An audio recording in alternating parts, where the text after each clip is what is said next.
données personnelles et conformité, un défi pour les groupes internationaux.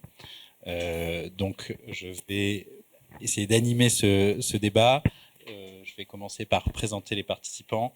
Louis Dutheillet de la Motte, certains peut-être le connaissent bien, secrétaire général de la CNIL depuis le 11 avril 2020, Louis. Le 15 mars, le jour du confinement. D'accord, bonne introduction. Donc Louis est diplômé de l'ENS, de Sciences Po, de l'ENA, promotion Émile Zola, Conseil d'État après sa sortie de l'ENA. Donc je crois que vous avez été rapporteur à la 4e chambre de la section du contentieux et à la section de l'administration, responsable du centre de recherche et de diffusion juridique en 2014 et rapporteur public à la 6e chambre du contentieux en 2017. Ok. Très bien. Donc voilà, merci Louis d'avoir accepté de participer à ce débat.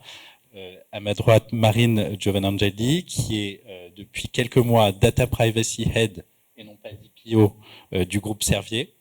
Donc depuis janvier 2022, Marine.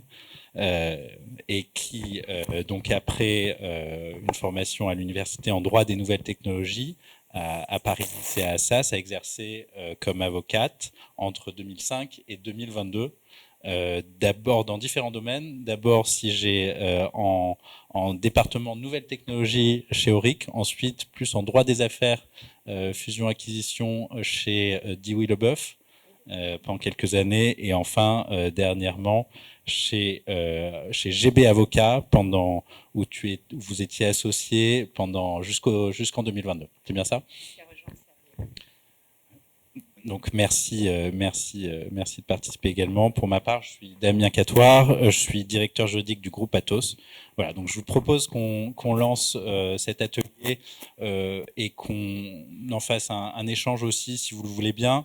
Donc j'aurai quelques questions pour les participants, mais n'hésitez pas, et on laissera évidemment du temps à la fin de la séance pour un échange et pour des questions-réponses, mais n'hésitez pas, pour que ça soit vivant, à intervenir même pendant nos échanges pour creuser ou pour aborder des points qui seraient d'intérêt particulier pour vous. Et merci encore de votre présence.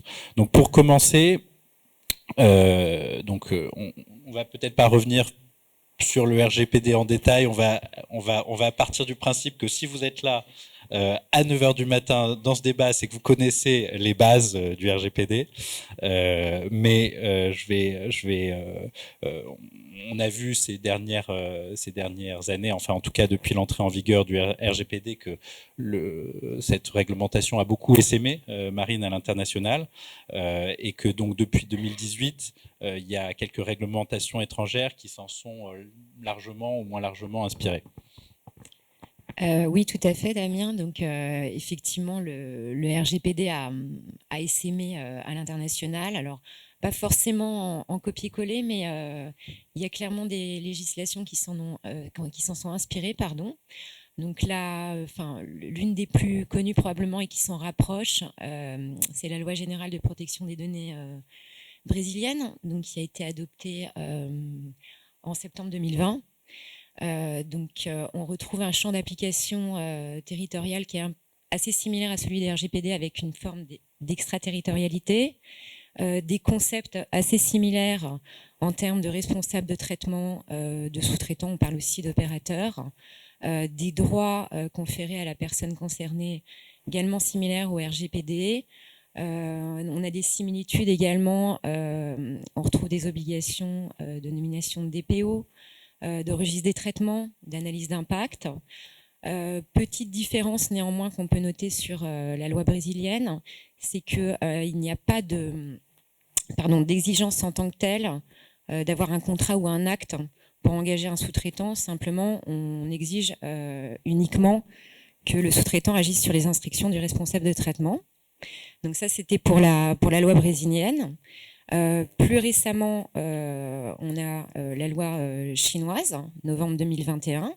Donc c'est la Personal Information Protection Law, qui, de manière assez surprenante, s'est également inspirée du RGPD. Alors, un peu de la même manière que la loi brésilienne, avec un champ d'application territorial équivalent, donc une extraterritorialité également. avec l'exigence d'un certain nombre de bases légales pour procéder au traitement de données personnelles, alors que précédemment, la loi chinoise ne permettait le traitement de données personnelles que sur la base du consentement. On retrouve également des droits similaires pour les personnes concernées, et une exigence de conduire des analyses d'impact. Et enfin, je finirai par une loi qui a été récemment adoptée également en novembre 2021. C'est celle des Émirats arabes unis, pardon. Donc, au risque de me répéter, on va retrouver des grandes similitudes sur le champ d'application, sur l'obligation d'avoir un DPO, registre des traitements, analyse d'impact. Donc, on voit clairement que le RGPD, c'est quand même disséminé autour de ces notions dans les législations étrangères, avec cependant une différence notable pour ce qui concerne la loi de données personnelles des Émirats, puisque le RGPD énonce un certain nombre de bases légales pour procéder au traitement de données personnelles, alors que là, en l'occurrence, sur la loi des Émirats arabes unis, on va trouver comme base légale principale le consentement uniquement, avec quelques rares exceptions. Donc voilà, au travers de ces exemples, c'était simplement pour montrer qu'effectivement, il y a une dissémination qui, à mon avis, va se poursuivre. Alors, oui, enfin, je les connais pas dans le détail, mais oui, on voit en tout cas en termes de niveau de sanction dans le sens de la dissuasion, oui, tout à fait. Merci Marine. Donc on voit que c'est peut-être on se faisait la réflexion avec Louis, c'est un des domaines où l'Europe a quand même été précurseur et a inspiré d'autres législations. C'est un des rares domaines et où la réglementation européenne peut devenir un standard, mais on a quand même des réglementations de plus en plus nombreuses à l'étranger qui sont édictées et qui diffèrent parfois des réglementations européennes. Alors Marine, quand on est dans un groupe français, mais présent à l'international comme Servier, cette multiplication des réglementations et cette complexification de l'environnement législatif, quel problème ça peut poser pour un groupe international, en tout cas un groupe qui est présent dans plusieurs pays et qui doit donc respecter ces multiples réglementations? Alors en termes de défis, c'est clairement des défis d'ordre de mise en œuvre opérationnelle, on va dire, parce que alors déjà en soi, il faut souligner que, comme dans un groupe, on a généralement besoin d'avoir des standards harmonisés applicables à tous, sinon on s'en sort pas. Une sorte d'étalon or qui s'appliquerait sauf réglementation locale plus contraignante. Donc déjà, il faut souligner qu'en soi, adopter le RGPD comme standard au sein d'une entreprise, c'était clairement pas évident. Là où les choses se compliquent évidemment, c'est quand le standard que vous entendez appliquer au niveau de votre groupe est potentiellement battu en brèche ou doit nécessiter des ajustements, puisqu'on va se retrouver face à des réglementations locales plus contraignantes ou différentes. Donc j'ai en tête, notamment, vous devez connaître les sujets de conformité en Russie, où effectivement on impose un stockage primaire des données personnelles des résidents russes sur le territoire russe. Alors, on va retrouver la même chose dans la loi chinoise, mais ce sera clarifié puisqu'ils attendent, on attend une loi d'implémentation, mais il y aura probablement cette exigence également pour les fournisseurs qui vont traiter ils parlent de nombre considérable de données sans qu'on sache vraiment ce à quoi ça se réfère. Et donc, en pratique, effectivement, ça se traduit par le fait que au-delà de la mise en œuvre de notre standard RGPD, il faut prendre en compte ces réglementations, les avoir en tête, effectivement pour permettre à l'organisation de s'y conformer. Alors, ça peut aussi être générateur, ça peut être aussi un frein de temps en temps à des projets de transformation digitale, en ce sens que lorsque, par exemple, le groupe a l'intention de déployer des solutions globales, alors je pense à des solutions digitales en matière de gestion RH, si on n'a pas en tête effectivement la spécificité de certaines réglementations locales, ou par exemple, j'en parlais juste avant, le consentement est nécessaire pour traiter la donnée personnelle, ça veut dire que ab initio du projet, on va pas avoir nécessairement paramétré dans notre outil, dans notre solution digitale, la collecte du consentement. Et donc, alors, c'est pas forcément un problème parce que ça interdit pas de le collecter par ailleurs, mais ce sera de manière ad hoc et ça peut clairement être un frein et générer des coûts supplémentaires quand ça n'a pas été pensé dès le départ.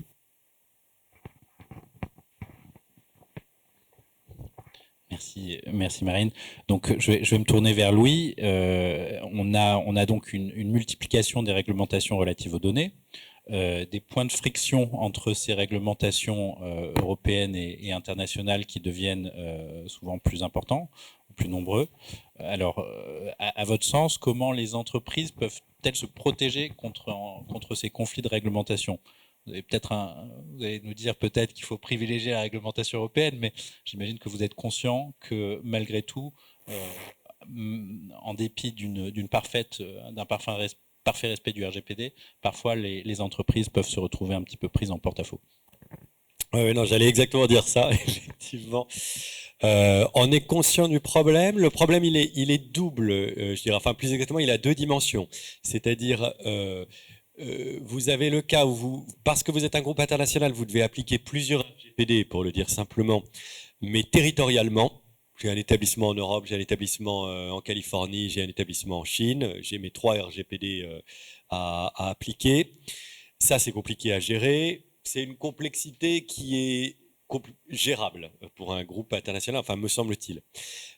Là où ça devient vraiment très compliqué, c'est que chacune des lois, et là, l'Europe a vraiment voulu le faire, j'ai envie de dire un peu à l'américaine, et c'était un choix assumé, et d'ailleurs, comme l'a dit Marine, il a été copié depuis dans le monde.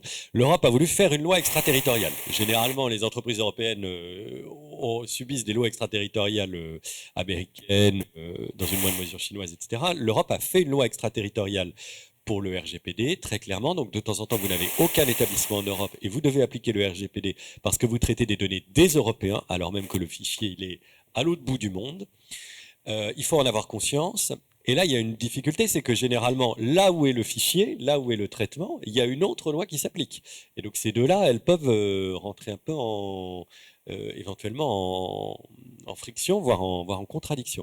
Donc voilà, il y a vraiment ces deux niveaux, un niveau purement territorial et un niveau où sur le même traitement, tu vas avoir parfois deux lois à appliquer. Et en même temps, c'est vraiment ce qu'a voulu l'Europe, et il y a eu une illustration là récente avec une mise en demeure d'une société Clearview qui a fait, en collectant des données sur Internet, un fichier de reconnaissance faciale pour notamment des services de police avec des millions de Français, donc ce qu'on interdit à toutes les entreprises françaises évidemment, et ce qui est pour l'instant pas autorisé par la loi, y compris pour les pouvoirs publics français, a été fait par un geek quelque part à New York avec une société, voilà, l'activité, mais enfin qui, j'ai l'impression, repose sur quelques personnes. Et donc il y a eu des mises en demeure et les sanctions commencent à pleuvoir partout en Europe pour cette société qui n'a jamais mis les pieds, voilà. Mais en même temps, sinon c'est trop facilement contournable. C'est-à-dire que vu ce qu'est le numérique, si on n'admet pas cette extraterritorialité, sinon c'est trop facilement contournable. Alors qu'est-ce que je peux dire en réponse à ça? J'ai pas de solution miracle. Il peut y avoir des contrariétés. Il y a quand même deux éléments de réponse. Le premier, c'est que nous, on en est parfaitement conscient. C'est très rare. Moi, vraiment, depuis que je suis arrivé, j'ai vu un dossier où cette question s'est posée, un seul dossier de contrôle, et on a immédiatement enlevé le manquement. C'est-à-dire qu'on a discuté avec la société qui a dit que sa mention d'information, elle s'était emmêlée les pinceaux parce qu'il y avait la loi ceci et la loi cela, et que du coup, avec une traduction en anglais entre les deux, c'était la mention d'information comme ça qui s'était retrouvée, où il y avait évidemment moins de choses que ce que demandait le RGPD. Le DPO a tout de suite modifié le truc, et c'est pas aller plus loin. Je veux dire, on est conscient que... Voilà. Et le deuxième point, c'est ce que vous disiez, c'est que on a quand même l'impression, mais c'est peut-être un peu du cocorico européen, que si vous êtes conforme au RGPD, pour le gros des règles, vous êtes sur un standard plutôt mieux-disant par rapport aux autres législations. Alors, il y a tous les cas particuliers qu'a dit Marine, que je ne connaissais pas d'ailleurs, sur ces règles de stockage primaire, peut-être des consentements qui sont exigés par des législations spéciales ailleurs, etc. Mais enfin, grosso modo, on voit quand même que l'Europe a réussi à imposer un langage commun toutes ces lois parlent quand même un langage commun. Traitement de données personnelles, c'est des concepts qui sont nés dans nos législations avec les finalités, les quelques règles, etc. Ce langage, il est partagé par les différentes lois. Et si vous êtes conforme au RGPD, généralement, j'ai quand même l'impression qu'à 90%, vous réglez les problèmes de la loi californienne, brésilienne, etc. etc.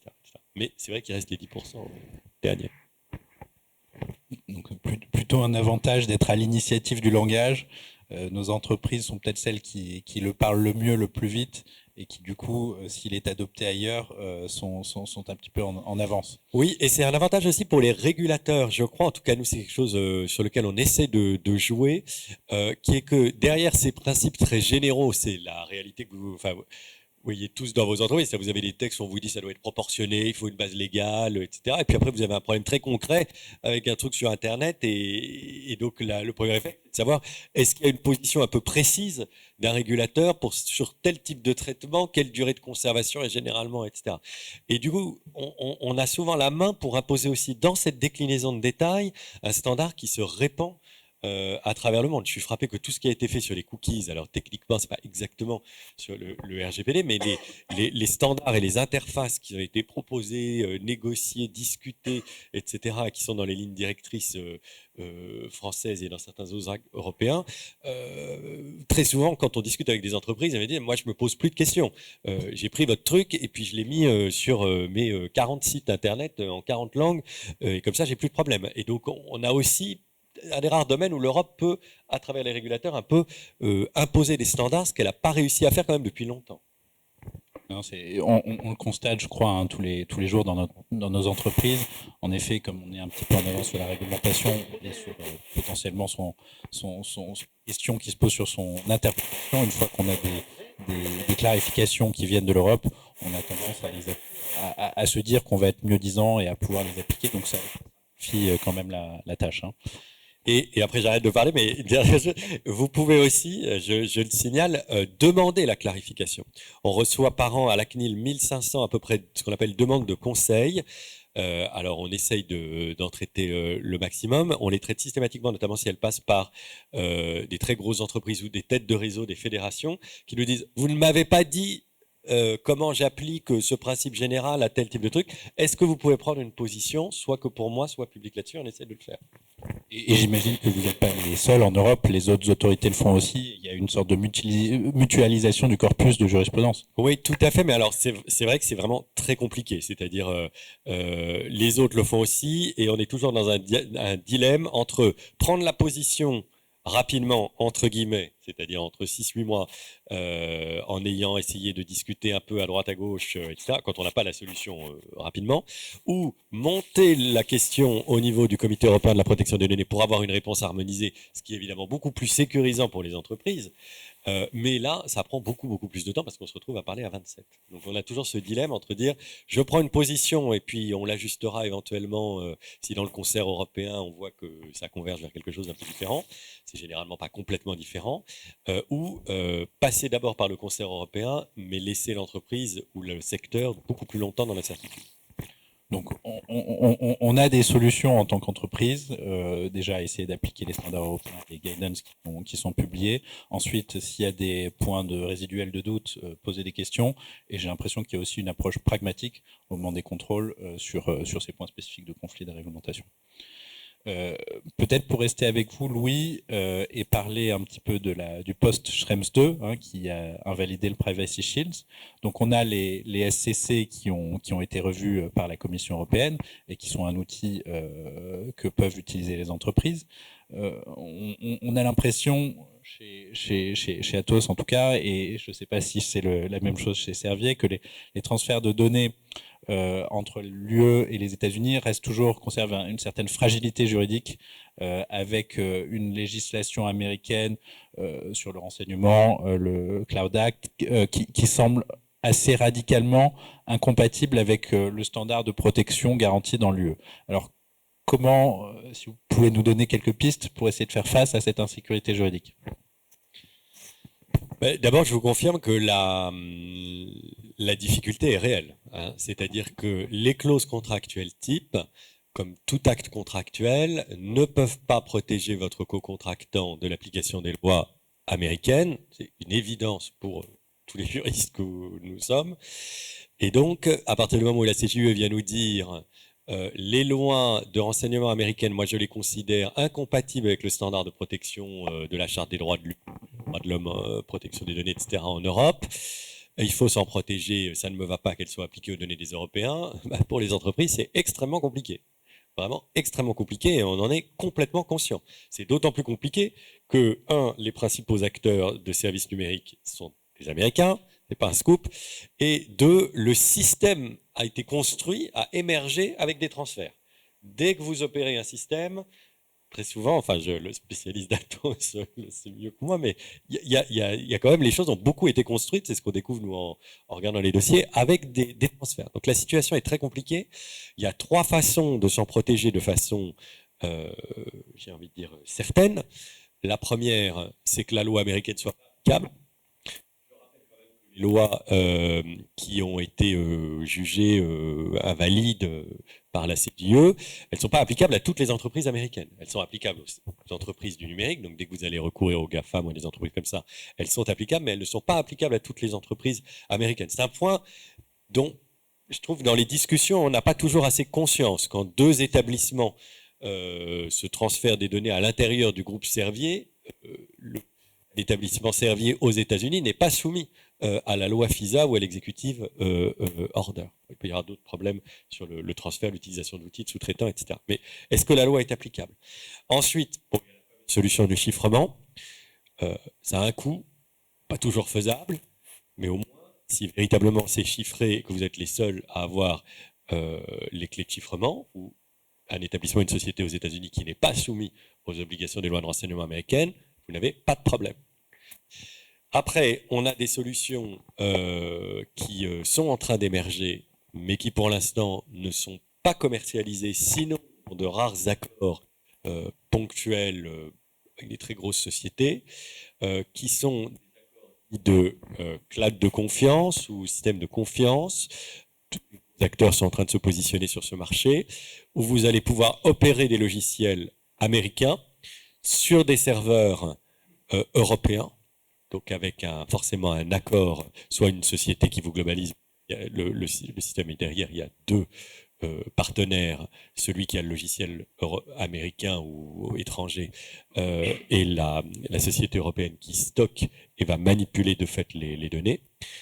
Soit vous avez les 2 sociétés directement en face, mais voilà, vous avez un système où du coup l'opérateur soumis aux opère sa technologie, mais ne peut pas, s'il a fait l'objet d'une réquisition, il ne peut pas y répondre parce qu'il n'a pas les moyens de récupérer les données. Alors, vous allez me dire, mais ces 3 solutions, c'est pas assez pour résoudre tous nos problèmes. On en a parfaitement conscience. Je pense que les 2 dernières années quand même démontrent le pragmatisme de la CNIL. Vous pouvez me citer une seule décision sur ces histoires de transfert qui a concerné des sociétés privées. C'est les plaintes de M. Schrems sur Google Analytics. On va peut-être y revenir, mais sinon, il n'y a pas eu une seule décision publique imposant une modification substantielle des systèmes opérés pour des questions de transfert vis-à-vis des entreprises privées. Il n'y en a eu que pour des administrations publiques à ce stade. Donc, la mise en œuvre est progressive. On attend par ailleurs beaucoup l'arrivée sur le marché de ces systèmes de cloud de confiance. Il y a eu des dossiers où, de façon non publique, pour des bases de données sensibles, et où il y avait effectivement des transferts, il a été demandé aux entreprises de mettre en place un plan pour passer sur un système qui les protège des lois américaines, ce qui peut effectivement de temps en temps être lourd. Donc mon conseil, c'est de cartographier les transferts, de cartographier les bases de données que vous avez pour identifier quelles sont celles sur lesquelles il est prioritaire d'essayer d'obtenir des données. C'est évidemment prioritaire pour des données des administrations. C'est pas normal que des données des administrations, données des Français, soient exposées à pouvoir être communiquées à des autorités de façon aisée. C'était pas le cas quand tout ça était dans des placards en papier. On va pas revenir aux placards en papier, mais ça doit plus être le cas quand même à un moment avec les outils numériques. Mais vous aussi, certaines de vos entreprises ont comme ça des données qui ont de la valeur, de la sensibilité, pour lesquelles il faut quand même si c'est très compliqué, arriver à les protéger des lois extraterritoriales à terme. Alors, on essaye, hein, je vous en prie.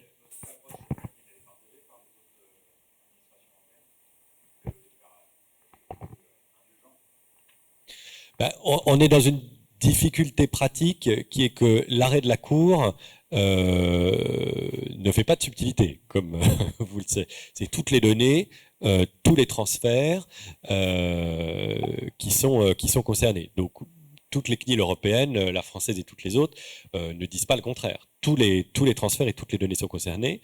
Et d'ailleurs, si on a des plaintes, on les instruit. Hein. La plainte Google Analytics, c'est arrivé sur quelque chose qui est finalement, c'est pas une énorme base de données avec des millions de données de santé, c'est un outil pour faire de la mesure d'audience sur un site internet de 3 sociétés. Donc la plainte a été instruite et elle est arrivée à la conclusion.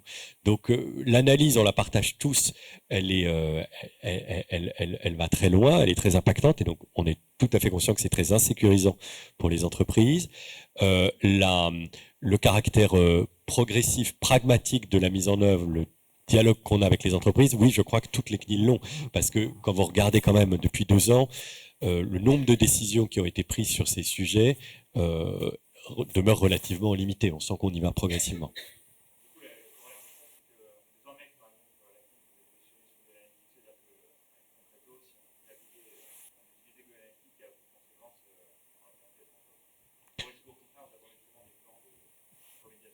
Oui, on attend des plans de remédiation sur Google Analytics maintenant que la position a été prise. Mais je signale que, évidemment, beaucoup de gens nous ont interrogés à la suite de ces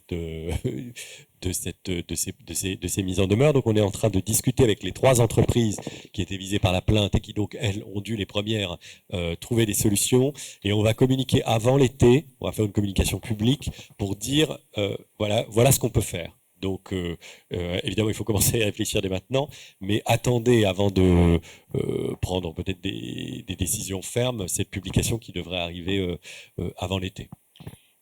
Oui, parce que si je peux me permettre d'intervenir, oui, effectivement, en pratique, les questions que ça a pu poser, alors au départ, de mémoire, on avait accès à une seule décision anonymisée de la CNIL sur le sujet. On a pensé que ce qui faisait difficulté, ça pouvait être le tracking individualisé de l'outil Google Analytics. Mais en réalité, à la lecture de toutes les décisions, on a compris que le vrai sujet de Google Analytics, c'est le fait de capter un certain nombre de données préalablement à la mise en place du cookie en réalité, sur lequel le webmaster n'a aucun contrôle. Donc finalement, c'est vrai de l'usage de Google Analytics en tracking individualisé, mais c'est aussi vrai quand on a paramétré Google Analytics suffisamment strictement pour produire par exemple des rapports de données agrégés qui contiennent finalement très peu de données personnelles. Absolument, absolument. C'est le raisonnement est effectivement très global. Ça n'est pas que le suivi individualisé. Google Analytics, l'outil est souvent, comme vous le savez, gratuit, mais du coup, les données sont transférées et d'ailleurs réutilisables par Google. Je vous signale que la réflexion, donc vous avez tous, parce que pratiquement tout le monde utilise Google Analytics, enfin énormément. Il y a quand même des alternatives. Alors, certes, qui à l'heure actuelle ont peut-être pas les mêmes potentialités que les outils de Google, mais il y a quand même des alternatives et des alternatives européennes. Ça mérite d'être souligné. Je vous signale que la CNIL a, dans un contexte juridique assez incertain, enfin, pour l'instant, on tient comme ça et à la forte demande des entreprises, fait une interprétation assez constructive de la directive e-privacy pour dispenser de consentement de mesures d'audience qui se limitent à faire de la mesure d'audience pour le site sans réutilisation des données par un tiers. Hein, c'est dans les lignes directrices de la CNIL. Je vous le signale parce qu'aujourd'hui, les outils de mesure d'analytics de Google sont soumis, comme d'ailleurs Google le met dans ses conditions d'utilisation, au consentement. Ce qui est toujours un problème parce que, surtout maintenant que le standard européen exige une possibilité de refuser son consentement aussi aisé que pour le donner. Vous avez un certain nombre de gens qui refusent et donc qui ne sont pas comptés. Et donc vos rapports sont faux d'une certaine manière. Donc ça peut être l'occasion aussi, ces mises en demeure Google Analytics et cette difficulté de réfléchir à changer d'outil d'analytics pour peut-être aussi aller vers des outils qui vous permettent de faire de l'analytics avec moins de transferts et aussi sans avoir à demander le consentement pour avoir du coup des rapports plus exacts puisque vous pouvez compter tous vos visiteurs.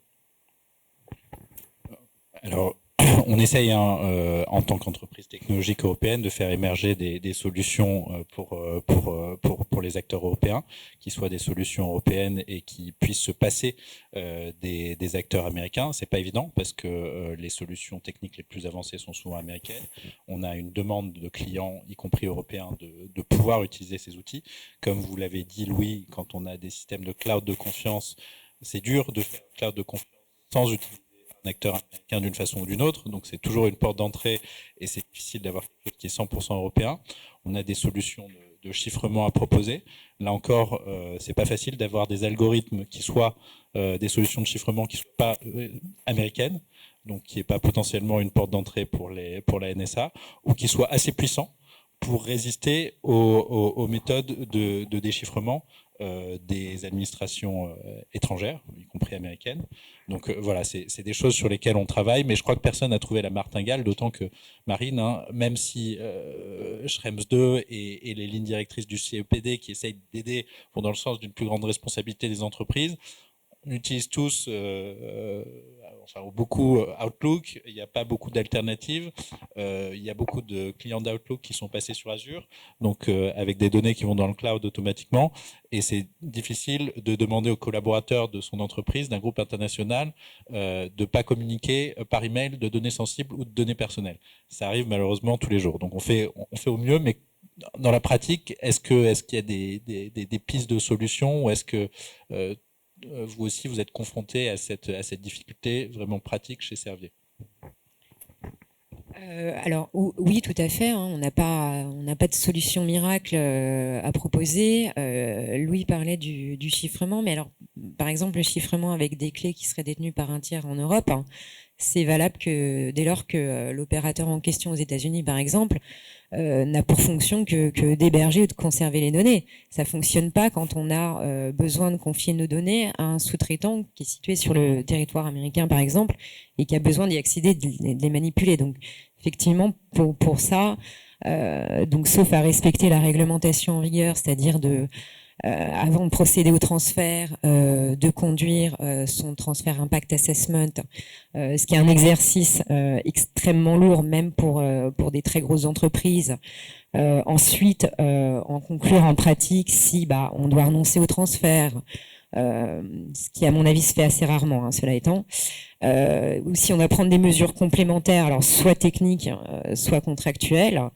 Donc, mais effectivement, mis à part conduire ce premier exercice qui est désormais exigé depuis l'arrêt Schrems 2, et ensuite encadrer ces transferts avec des CCT, ou tout autre instrument transfert qui serait valable, il y a effectivement à date pas de solution miracle sur le sujet.